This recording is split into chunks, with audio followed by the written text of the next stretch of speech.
Okay. Fabulous. We are now live, and hello everybody. Hello, welcome to the Progressive Education Facebook group live webinar with our guest today, Tim from Brave Generation Academy. So welcome to the conversation we'll be having today. Tim is the co-founder of Brave Generation Academy, who he'll be talking about that a little bit more in this interview. But they are bringing a new way of learning to young people all over the world. So I know that there are people in this Facebook group from various different countries around the world, not just the UK. So you'll be able to hear about the different hubs of the Brave Generation Learning Academy. A small introduction for me, if you haven't seen me before, I'm Alex O'Neill, and I run a podcast called Limitless that inspires people who want to change the world. I've got a really long time passion for education. I've also got pet buddies, so apologies if you can hear the noise in the background. But I'm really keen to hear what Tim is doing, because this is a really new way of learning. It's a hybrid form of learning.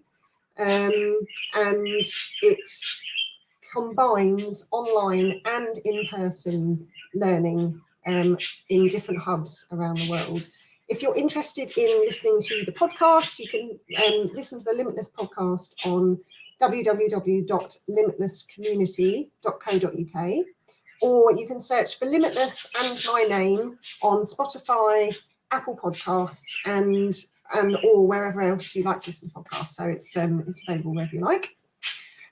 So a quick intro to Tim. Tim started out as a businessman. He been involved with a variety of different businesses in different sectors over the years. But when his own children reached the age where they were going to school, he realised that they needed something different to what was available in terms of school at the time. So hence came Brave Generation Academy.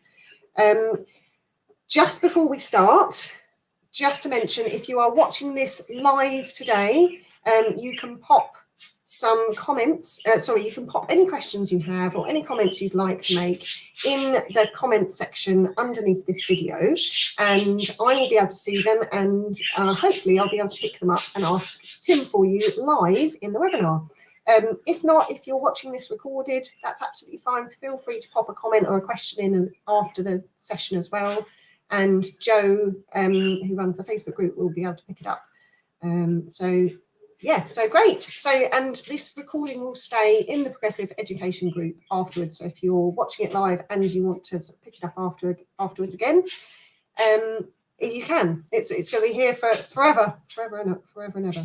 Okay, so without further ado, hop into Tim. Once he is back, he is currently sitting outside a lovely French coffee shop. Okay, apologies for that.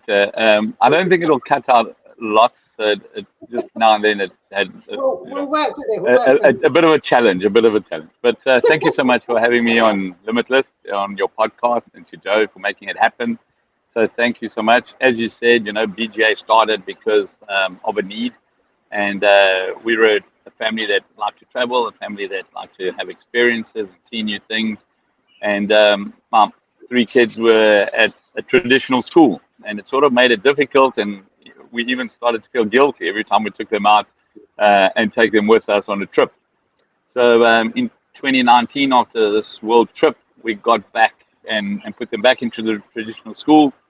And after a few weeks, we decided, look, there's got to be a different approach to learning. There's got to be some kind of way of doing school that's more relevant for today's world. Okay, so we all know the story that education hasn't changed for many years. Education's stuck, and the world is changing so quick. It's not the same as it was 10 years ago. It's not even the same as it was 3 years ago. It's really not working. So we decided to, instead of complaining and just telling other parents about it, etc., we took a plunge. We didn't know exactly what to do, but we took our 2 boys. They became our guinea pigs for Brave Generation Academy. We told them, listen, you'll be learning with a young guy who had just finished at Glasgow University, his master's, and you're going to be with him. You're going to do some massive online open courses, but you'll get to do your sports, your music, things you really love doing, and school. And although school wasn't exactly, broken down into curriculums at that time, I did see that because of this whole flexibility. Sorry, this bell's going to stop. It's just something. It's late because it's already past midday. It's 5 minutes past, but it's going now, so I don't know. So we decided that we decided that we would do these massive online open courses, and we would start with that, where my boys got to decide and choose what they like to learn. So the one chose something on history, the other one on extinction. They would go surfing in the morning, come in, do their work, ask the questions, visit some, sites and do some fun stuff. And it started to really work. At the same time, I did understand we did need to get a curriculum, so I started working on that. I started looking at what options were there online. And they were all, these live lessons, and it made it difficult to have this flexibility and this personalization. You sort of still were limited to when you could be online, and you would have to be there and do the courses. So I decided that I would start actually working on our own platform, a platform that would, break lessons up into these 25 minutes where you would read, listen, watch, and then answer a quiz, get 85%, move on to the next quiz, etc. And we chose the British International Curriculum, where we got Cambridge and Pearson's, and we decided that's what we would work with. And we started developing that with what we called course managers, and they became our CMs. In the meantime, one more parent would bring their kid and say, yeah, Tim, just put him at Brave Generation Academy, And when we looked again, we had around 19 kids, mixed ages, and they were all working in the same place. So we decided we'll call these hubs, and we'll open a hub. And we opened our very first hub with different ages, from kids really from, say, 11 all the way up at that stage to around 17. Now they go up to around 19. But they would work together, open up their laptop. They would have what we'd call learning coaches, which was based on our first coach. And these two learning coaches, they would have 30 learners, different ages, go at different times, open up their laptop. We open from 8 till 6. And then a learner basically has to do 5 hours a day. But they can decide if, in the morning, if there's waves, they go surf. If they want to ride a horse, they ride a horse. If they got too much energy, instead of us giving them a tablet and telling them to have less energy, we let them go do stuff in the morning, and then they come into the hub and they're already a little bit more relaxed. So we started to...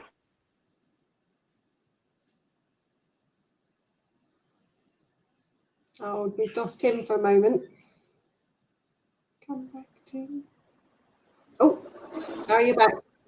Yeah, so as I was saying, we started working everything in the way that we would use common sense in our educational model. We would really keep things super simple, and I think that's from my entrepreneurial background. If you complicate things, they sort of, you can't scale them, you can't keep control over them, you can't keep the quality, etc. So we decided that we'd only have hubs of around, up to 30 learners with the two learning coaches, and we would do the British International Curriculum. Since then, we also do the US core curriculum, and we do the UP program, which will also explain what we do with that.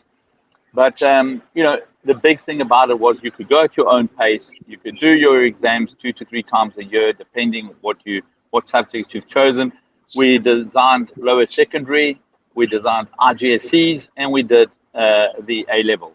Okay, and from one hub, and second hub opened up, and we started getting these hubs in beautiful places, in places that we could easily plug into the community. So although we didn't have tennis courts, we didn't have golf courses, we did, because they were all around us, and we had swimming pools, and we had the beach, and we had the local coffee shop. So we sort of made the hubs in really nice places that we wouldn't lose touch with the community. And we didn't build these walls. We actually allowed the community to come do talks. We would go into the community. We would have what we call our build weeks every 3 months, where we actually go out into the community for a whole week, and we impact the community. Once we opened the first hub, second hub, third hub, we're up to 57 hubs now in 9 countries. we also understood that they wanted to be together. They wanted to communicate. They wanted to be able to do exchanges. So we have exchanges. We currently have learners from Portugal in South Africa. We've had South African students in Namibia. We've had Portuguese students in Boca Raton in Florida. So it's really a nice way to start encompassing all those passions of being able to have experiences, travel, and all the time still feel like you're in control of your own timeline, which is what we call it. So every Monday, you'll speak to your learning coaches. You'll see how your timeline is going. Are you keeping up to speed? Are you falling behind? What do you have to do to actually be ready to write exams when you want to write exams? Okay, so you start to feel a lot more empowered. Okay, for kids that are very sporty, this is great because they get to do their sports and school. For kids that are super academic, really great because they can actually do 2 years in one and get get a lot of work done. For kids that do need it to go a little slower because sometimes boys and girls are different. Sometimes boys need to go a little slower to understand and get all those foundations, and they're able to do that. They've got the course managers, which are the teachers that still can give them that one-on-one when they need it in a forum base. But they've also got inside the hubs, they've got their learning coaches, they've got their peer-to-peer. They're able to ask friends for help. They're able to do things together. And all of a sudden, it's all about the real world where you do ask people for help. You do work at different speeds. You do work with different ages. You focus more on what you really like to do and not on everything you have to do. And we start teaching you that you are accountable from an early age. So, when a learner comes through to BJ, they think, well, this is awesome because it's free. I can do whatever I want. And they quickly understand that because of the timelines, they're not so free. There's accountability and the responsibility to be able to, self-imposed kind of thing. yeah. And it's all done without them realizing it, but they realize it, and we normally see sometimes in girls, they just shoot up immediately. They understand it and there they go. Boys, sometimes they have to learn and there's a little down curve and then they start to go up because it takes a bit of time for them to understand what is this accountability. And you must understand that our grandparents, us, our parents, they've all been in traditional schooling where they got told what to do, how to do it, and do it, And now all of a sudden we're telling learners to do things and start thinking for themselves and start to be accountable for themselves and actually take away a lot of that anxiety of the speed they have to go at, the subjects they have to do. And it really just started to work. So our centers now have also become Cambridge and Pearson's accredited. So that's really,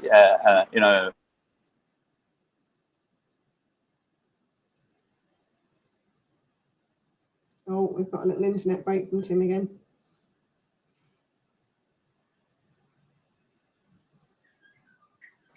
Okay, while Tim's coming back. Oh, there you are. Yep. I'm back. So that was really great. And then we also started to look at how do we start to actually find other curriculums, because not every learner is going to be made for A-level. Not every learner needs to be based on exam learning. There are learners that do better on experiences and on projects and doing assessments.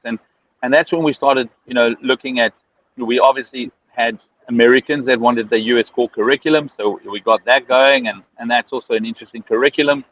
For some learners, it really does work. It's less exam-based and, again, more project-based, etc. And then we launched what we call our UP program, our unique pathway. And that really is for kids from 16. So once you've done your iGCSEs, you can actually, if you're going to do a degree in business, a business degree, a computer science degree, an education degree, or a sports management degree, you can actually at 16 start doing and working through BGA and do your diplomas at levels, and you get those done, and it takes you 2 to 3 years to do that. And then you go to your final year to around 142 and growing universities that we've got agreements with, where you then go there and you just do your final year, and that's up from 3 to 12 months. You do your final year and you get your degree and you're done. And then you can go do your master's if that's what you want to do. Also, what's been quite interesting with us is we've also started getting to certifications. So if you want to do your IBM, or if you want to do your Microsoft, your AWS, or your Google, you can also start doing that. And very soon we will get into professional courses, because we do understand there's a real need. Some learners, they want to do something, they know what they want to do, and we've got to give them that. And what's really nice about our model is that in our hub, you can have 4 kids doing iGCSEs, 5 doing up, 3 doing A levels, 10 doing lower secondary, 5 doing the American curriculum, and it's not a problem. They're all working, they're all doing, but they're all cooperating, not competing. They learn from each other, and you've got this whole flexibility where, again, you don't have holidays. We've taken holidays away, so this whole thing about closing for 2 to 3 months, because 200 years ago we needed our kids to go do farming and harvesting and sowing. We don't do that anymore. But if you do want to do that, you can. But our hubs are open all year. The timing that you come in is flexible, so it just opens up a whole new lifestyle for parents and for learners to learn and be part of an educational process. So those curriculums are like the core of like what BGA hubs do, but then you also provide sort of extra stuff on top of that, essentially. So like talks, or as you say, like groups, clubs. Is that kind of how? A lot of it. So we do talks on Fridays. We do what we also call shadowing. So if you're interested in being a vet, we will find you a vet that will take you for 20 hours, and you'll work at a vet for 20 hours. If you want to be an accountant, you'll do accounting for 20 hours, and you will actually understand if it's for you or not for you earlier than later. And that also really does help a lot. And our learners, we've had our first learners now that have been accepted into Washington State, in Purdue, into Delft, into universities around the world. And we've actually now received 11 scholarships that to Swiss universities for our students, into hotel, into business in Switzerland. And the reason really is because they're looking for learners that are self-driven, that are learners that know what they want, they've tried things, they've got a story. And although our model's different, it's actually quite attractive for a university, because with first-year dropout rates and second-year dropout rates, and this makes it interesting when they get a learner that already knows how to be, sort of self-disciplined. So it works like that. Yeah. Yeah. So I'm really interested to hear about the role of your learning coaches. That's right, isn't it? That's the right term. Yeah. What do they do within the hubs? So our learning coaches don't have to come through. They don't have to have educational background. So once they join us, they do a 2 to 3 week program with us, where we really teach them about positive impact and how to get the best out of an individual, how to, establish rules without having them written down on walls, etc. All the expectations. And then they also start doing like a Cambridge 6-month course on education. Okay, so they get that basis. But they come from all walks of life. They normally, what we try to do, it's about 1 in 13 people that apply make it to become a learning coach. And it's really about, can they inspire?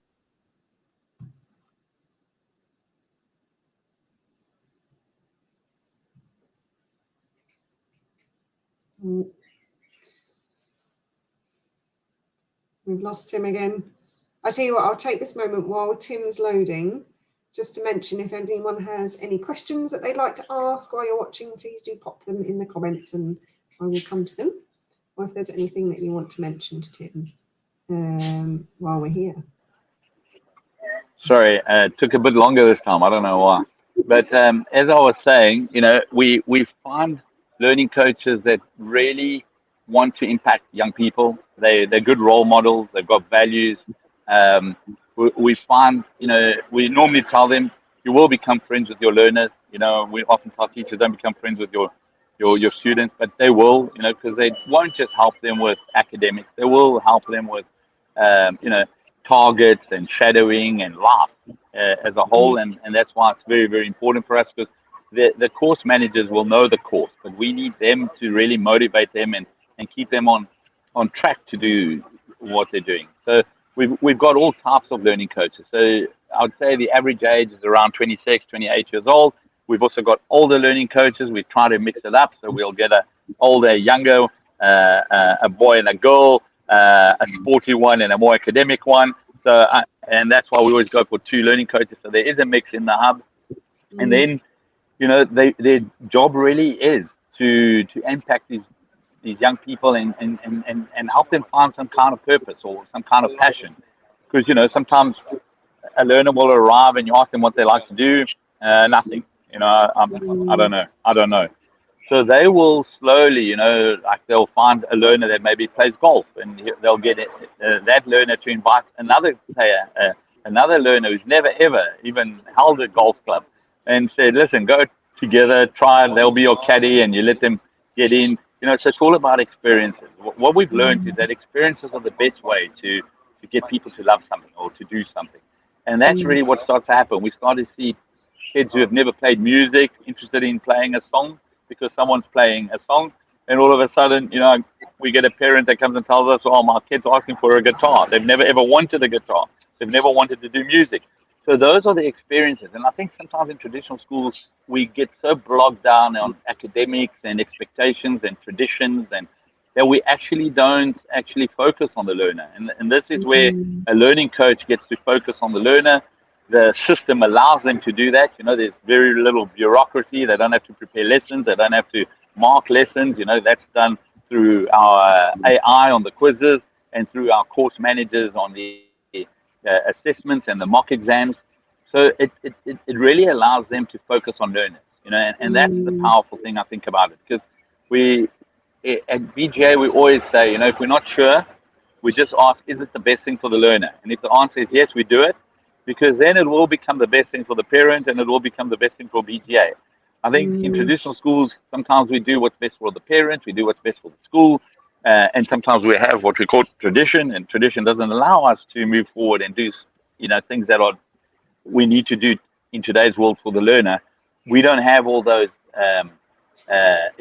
challenges to overcome. We are in a whole new way of thinking, and I think that's why it has grown, and that's why we've got parents that now, they bring other parents, and learners that bring other learners, and learners that are happy to come to school, which is something they didn't have, and learners that are the super academic ones are super excited because they actually can go at their pace and not get bored, and they can help other kids, and when they're helping other kids, they themselves feel good, because they see, okay, I'm useful, and this is what the whole little ecosystem thrives on.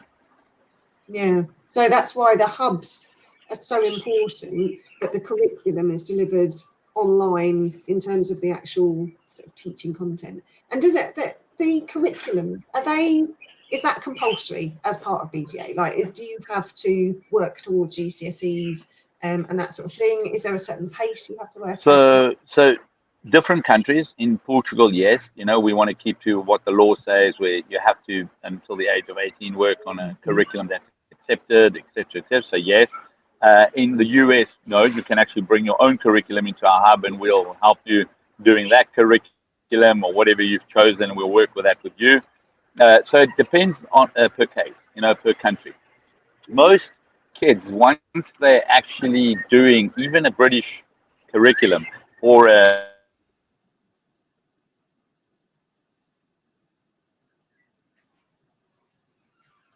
Oh, I've got a little pause from Tim again. I think Tim's phone needs a bit more coffee to get itself going in the morning or in the afternoon. Thank you I've just seen a couple of questions, by the way, coming in. So that's fabulous. I will ask Tim that question. Okay, just think of these little breaks as advert breaks, as little ads in between, okay? So have a drink, go out quickly, get a packet of crisps. But okay, now you're back, welcome back. So as I was saying, many of our learners, even when they didn't like doing, let's say, the British international curriculum or any curriculum, once they get to do it at their own pace and they understand why they're doing it, and also when you can give them different subjects and different at a different speed, because we're able to do travel and tourism and sociology, psychology, because we've got it all on the platform. So once you're able to do that, you actually see that many learners don't fight the process. It's not like they don't want to do any curriculum. They understand why they're doing it. They're doing it at their pace. They're doing some subjects they enjoy, and they're okay with it. And they know where to get to. And then the other thing is, once they understand that they can write their exam in Jan or in May or in November, and if they didn't do well in May, they can redo it in November. That also takes away a lot of anxiety. And all of a sudden, school's not as bad as they thought it was, you know? And also when they start helping other kids with their curriculums, etc., it starts to build these bricks, and it starts to just, really help them flourish. And I think that's where in traditional schools, this whole thing of going at the same pace, and everyone's so different, and yet everyone there has to be, the same. Yeah. So you can do a different curriculum if you come through to us. We don't do homeschooling, so you can't take our curriculum and go do it at home. So you do have to come to the hub. So, we look at you spending a minimum of 20 hours a week at our hub, but the average is a lot higher. So we normally say 5 hours a day. So you'd look at 25 hours. But if you travel, you keep going, you've got your learning coach, you keep hitting your timeline. So there's no problem if you're traveling. We just don't want you to stay at home and not be part of us, because it's not that we don't believe in homeschooling. We see great results in homeschooling. It's just that, when kids are in a hub together, they help each other. And if you don't come to the hub, someone's missing out on what you could offer. And then also a lot on the social side of it, where we get learners to help each other or play chess or do things together, or even just going to lunch to the local coffee shop, or putting their food in the microwave together, and then going sitting in our relaxed zone and having lunch, So those little things are very important, So we do look at it as like a 360. We don't want to just be an academic school, because a lot of our kids, yes, they become very powerful, let's say academically, because, it allows them to do that. But that's not what we want. We don't want to become just sporty or academic or an alternative school. We actually want to mix it up and get the best out of it. And that's also why we say in different countries we do things differently. So in most countries we've got our own hubs. In some countries we're now opening our hub in schools. So we're opening in private schools and in public schools, where there will actually be a BGA in the school. And the kids get the admission comes through the school, but they come through the BGA. They still wear a uniform, but they do the curriculum our way, so it's all open to going at their own pace, but they still benefit. Let's say if the school does theatre or sports, they still get those benefits. So it's for those kind of kids. And then we've got those standalone hubs that really, they're there for those kids who already have some passions, know what they want, and they just want to do it and want to be free to do whatever. So, we've got Olympiads, we've got international surfers, skateboarders, tennis players, golfers, football players, because they basically know what they want, but they just need a system that allows them to get to the point where they want to do. And then sometimes for them, yes, the curriculum is, let's say the second most important thing after their passion. But once they see how they can do their curriculum, they do it as well, And especially on the up program for sporty kids and kids that they've got some other kind of passion, and then school, the up program really is great, because the up program, it's done in a way where it's all project-based and assessment-based. You get a mentor from the tertiary education as well. So you've got a mentor with you. So you've got your learning coaches, but you've also got your mentor. And you really just go step by step. You learn things. You have to do experiences.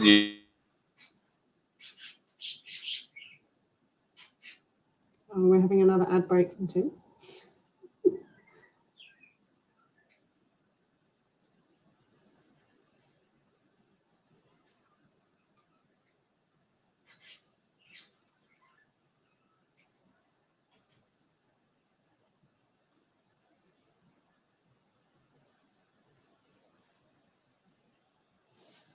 It seems like Tim's phone might be struggling to connect back this time. If we do lose Tim, then we'll endeavour to get him back anyway. I'm so sorry. Yeah. As I was saying, so we're trying to find out per child what they need, what works for them, and then we just give a lot of that to them. And then they start to understand why they're doing it, and they start to see the benefits. And as I was saying, on the up program, if you're doing marketing, you'll actually go into the local Remax office and do a whole project on their marketing, and then present to your mentor, and your mentor say, look, your budget, why have you put so much budget into outdoors when social media has been more impactful? Okay, let me change it.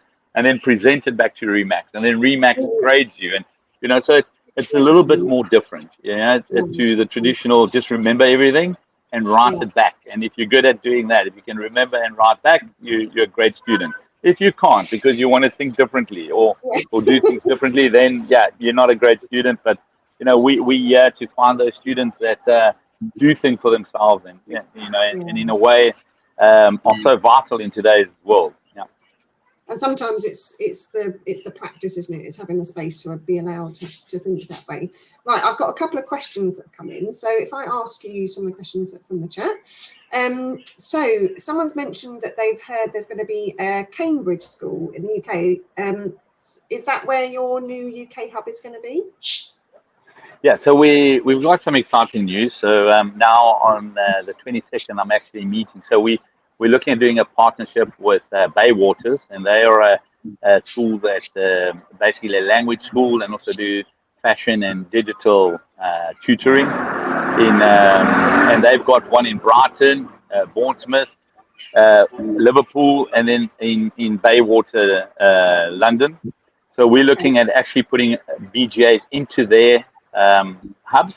So they've got like really big hubs, and you would call it like a whole educational. So they've got about, in square meters or in feet, you'd say they've got about 10,000 feet or foot of space, and we need around 2,000. So we're looking at working with them and actually getting in and putting that 150 square meter hub into their own hub. So what's great about it is they already have the coffee shop, they've already got a relax zone, they've already got like a whole system of even bringing in foreign students from the ages of 12 to come and do experiences there during summer. Okay, so it's just a natural fit. So it would bring us into having schools in those places. We're also looking at Cambridgeshire, so we're looking at a standalone hub in Cambridgeshire. So we're now just looking for the space. We've decided we're doing it. We've got the interest. We've got the parents. So what's nice about us is that we set up a WhatsApp group when there's around 10 learners that are interested in going to a hub. We then make that hub open. We open with one learning coach. As we get to 13 learners, we get the second learning coach that comes in, and then the magic happens where it normally grows and kids start to understand their educational model that they're plugged into. So we keep it simple, and that's the reason we got the 57 hubs in the different countries. And the big thing we're doing now is the exchange programs, the proms, where we actually get kids to come from other countries. And we had 162 kids at the prom this year, and was our first prom.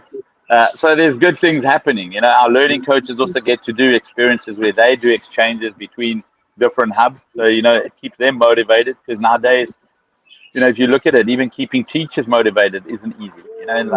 So in this way, we know that, our learning coach really is our secret ingredient. So we've got to look after them. And our development coaches, because above them, we've got our DCs that look after them. So it is the system, but we're super excited for the UK, because it's been, we've received lots and lots of queries, etc. We've had to learn a little bit more. It is a little bit more complicated place.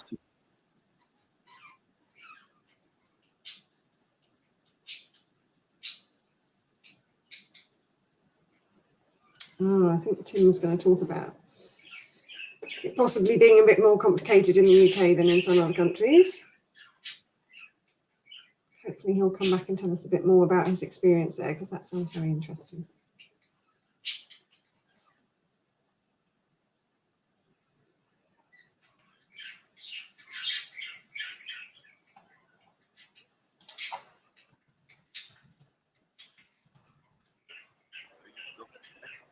Sorry about that.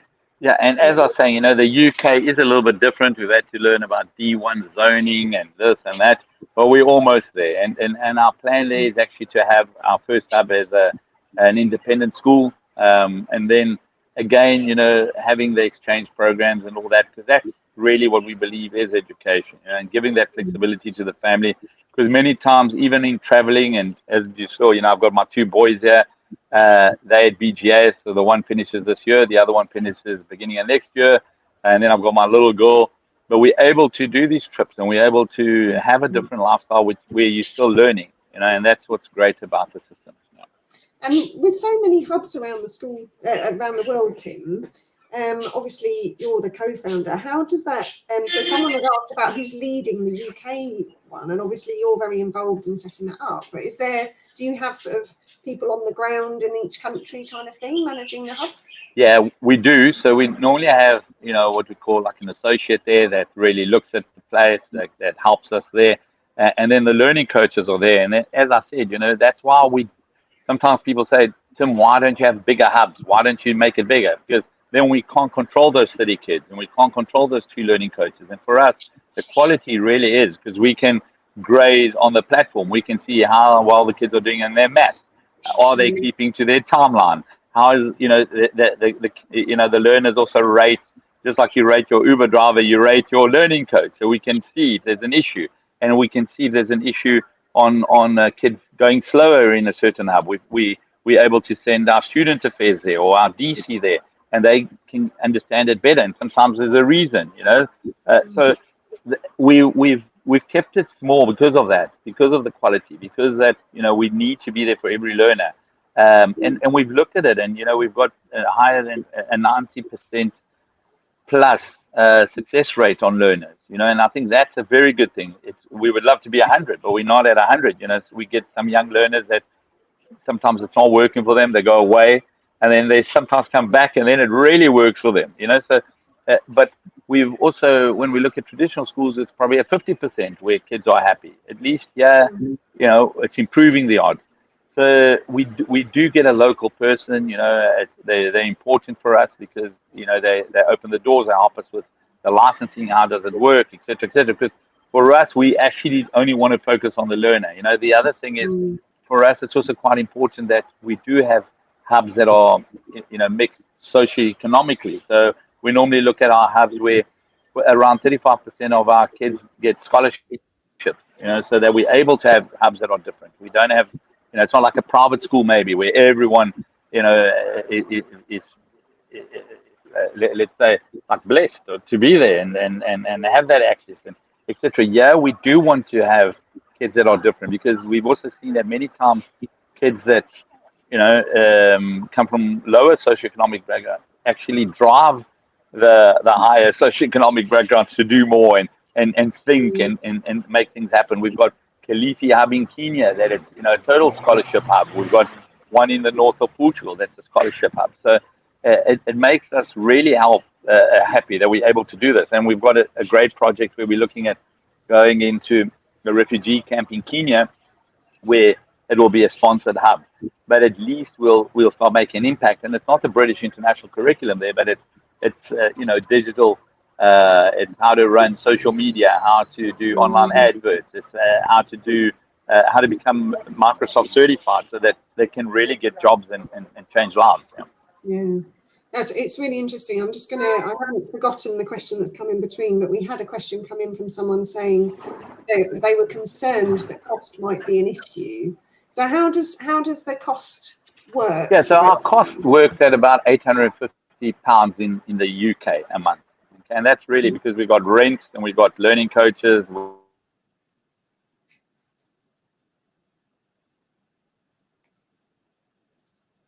Okay, Tim, we'll finish answering that question once he comes back.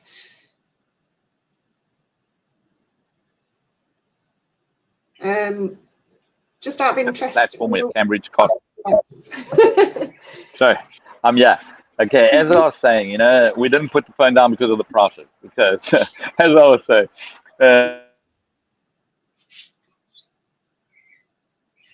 oh no, his phone is definitely cutting off. What is he talking about?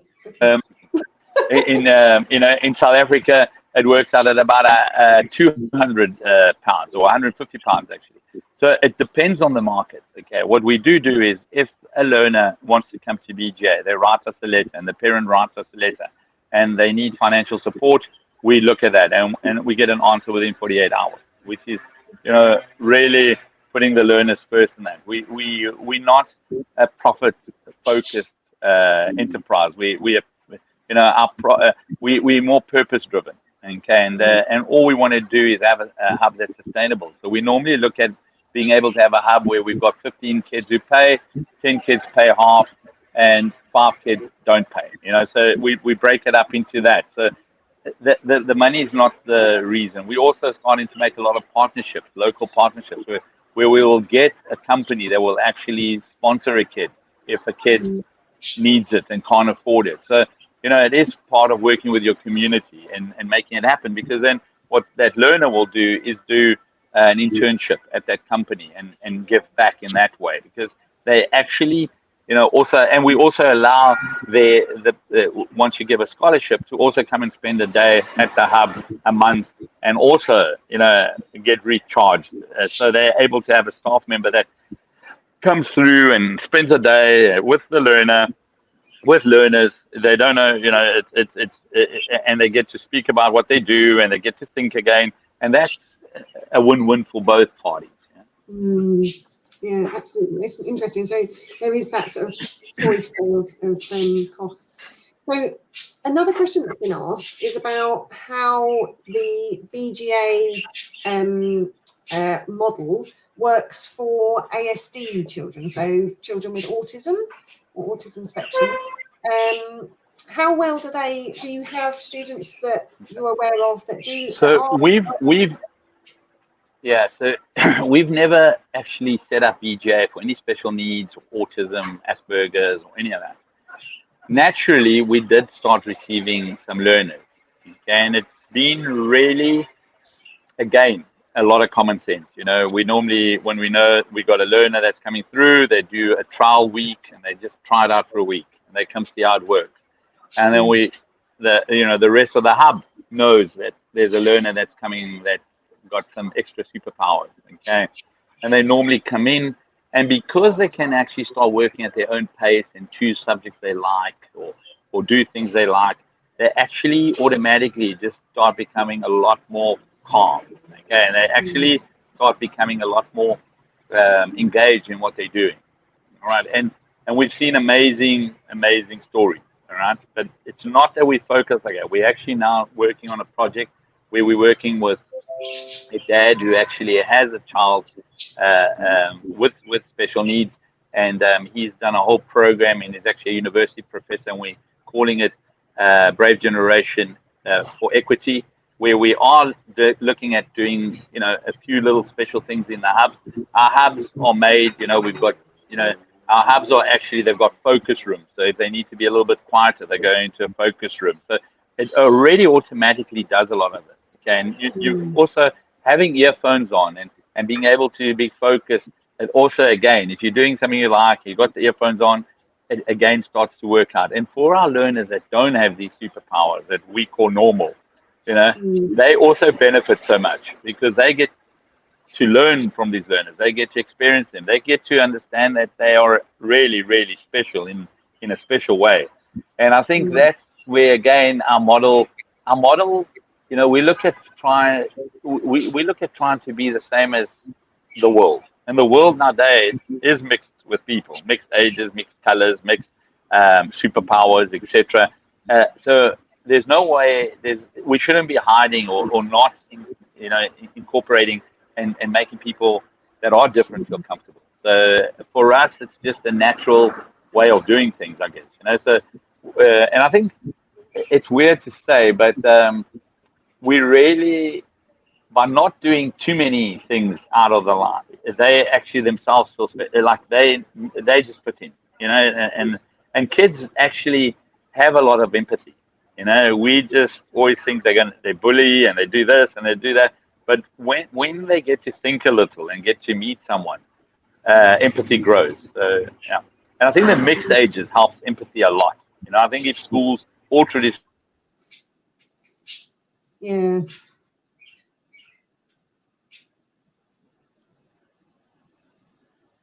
Oh, I was going to hope to hear more from Tim on that, because I also support mixed ages. Yeah. I think it's, I think mixed ages really helps empathy and really helps,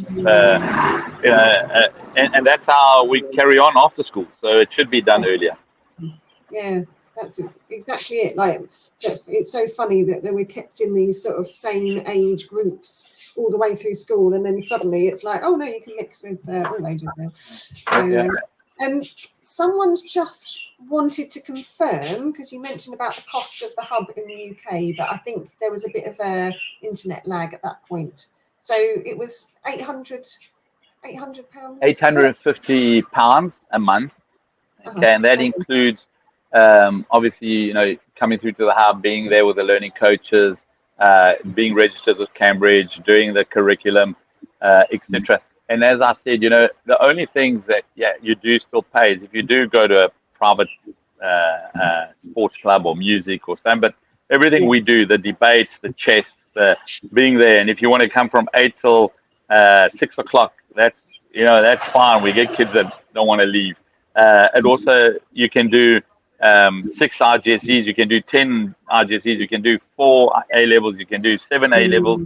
You can swap A levels if you're looking at iGCSEs if after 2 weeks. So you actually you're open to the whole platform, and you get to try what you think you might like, but then if you don't, just rechange it.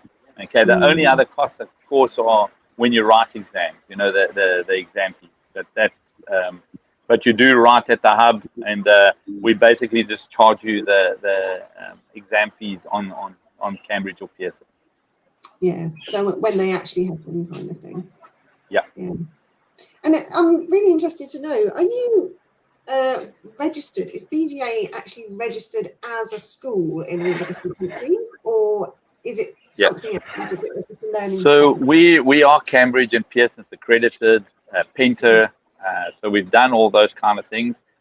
So we are a Cambridge global online school, okay?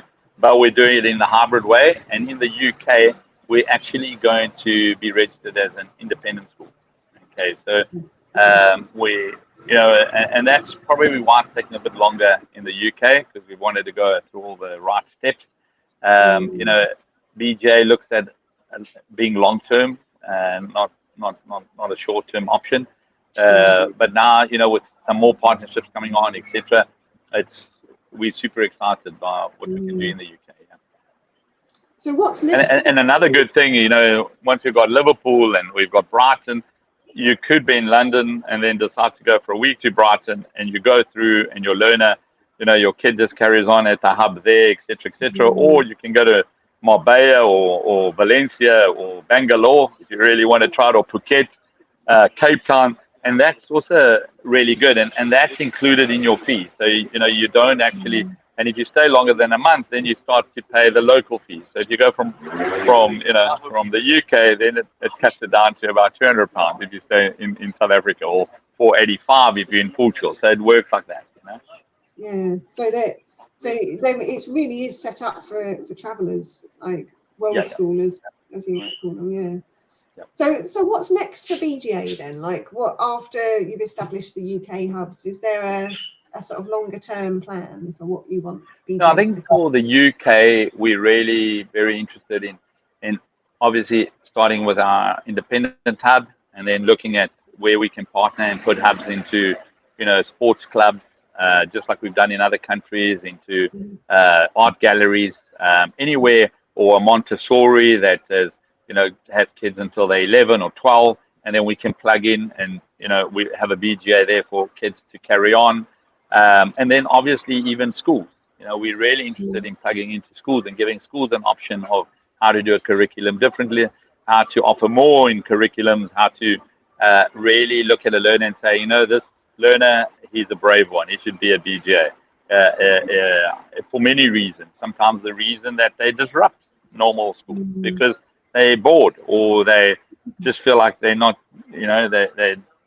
they don't need normal school, they don't understand it. So we're excited that options, there's lots of options of where to go, how to do it. And as I said, it is a medium to long term strategy, one learner at a time. We often say, changing the world one BGA hub at a time, but I think it's actually one learner at a time that we're starting to see the benefits coming out of. Yeah.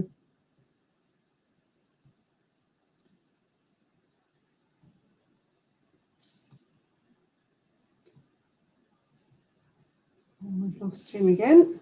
Oh, that's all right. That didn't take as long. So close. We were so close. Yeah. And one of the things that I'm intrigued about. So you said you started up your first hub in 2019. Is that right? Yeah. So officially we're 2 years old, but before that we did have about 9 months where we worked with guinea pigs. So basically my kids and around another 17 kids that joined us, and they were going through the hubs, and we were working the platform and getting all that going.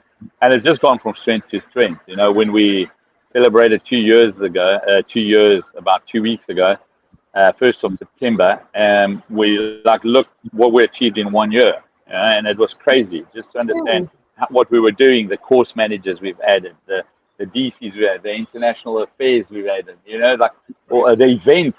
We've now got programming on certain dates of things that are happening. We've got literacy week, we've got this, we've got that. So it has been amazing. It's really, really been amazing. It is quite an entrepreneurial school. We do tell people that, find your entrepreneur inside. Not that you're going to open a business, everyone, but just that you think positive. You look at opportunities instead of, always being a victim. So it's those little things that we keep doing. And in this year, it's been amazing. So I can't imagine what this next year will do, because, we've got so many new plans with the UP program and all that. Our UP program, we're probably now having around 40% of our learners that were going into A levels have not chosen A levels, and they've actually gone into the UP pathway. And that also says a lot of, what we're starting to do and offer. So it's exciting, really, really exciting. Yeah. I'm impressed that it's grown to 57 hubs in that. It's 57, you said, right? Yeah. In that period of time, it's like that's a really big expansion. But lots of it really because the learner tells another learner, and then a parent tells a parent, and then a parent contacts us, and we say, okay, look, we'll go there.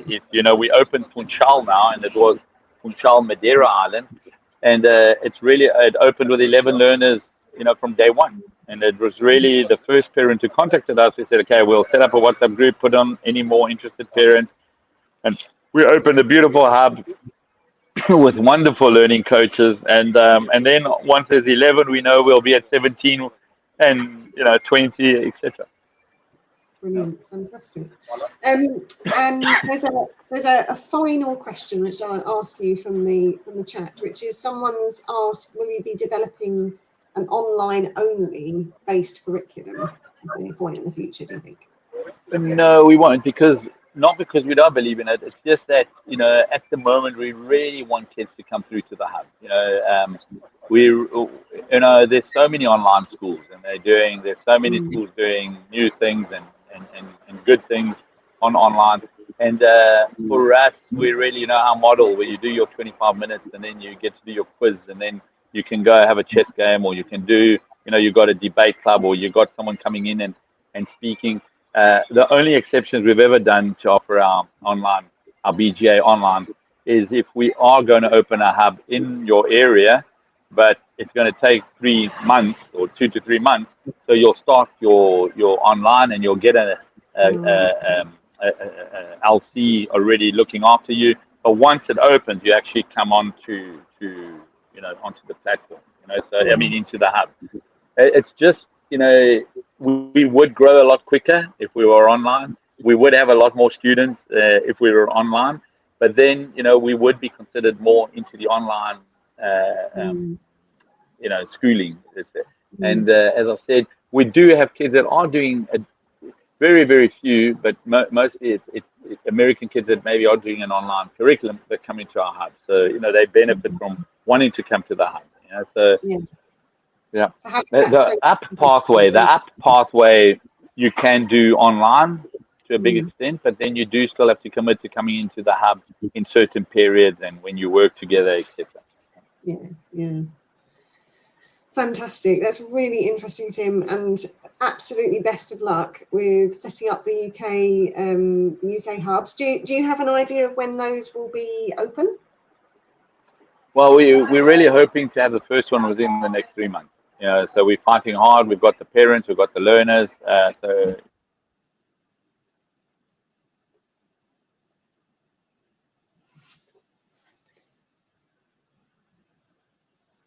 hopefully this will be our last pause of the session. sorry, as I was saying, so very soon, very, very soon. So within the next 3 months, our first hub will go up, and then it really does mushroom quickly. Okay. Yeah. Okay, so if anyone's interested in finding out more about Brave Generation Academy or about any of the individual hubs, where should they go?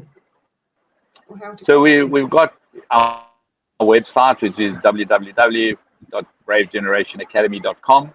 There is a contact email there.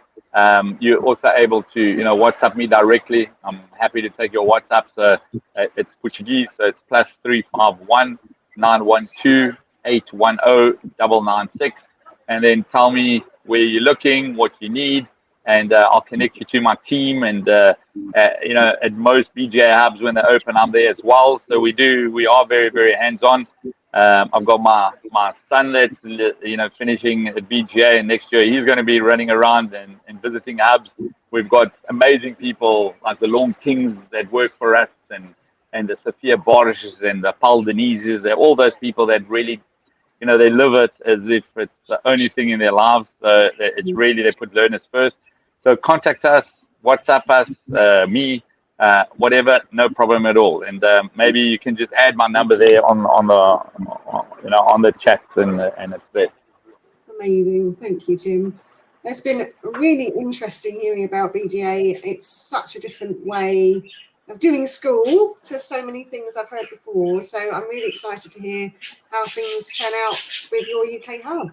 And thank you so much for coming on today. It's fantastic.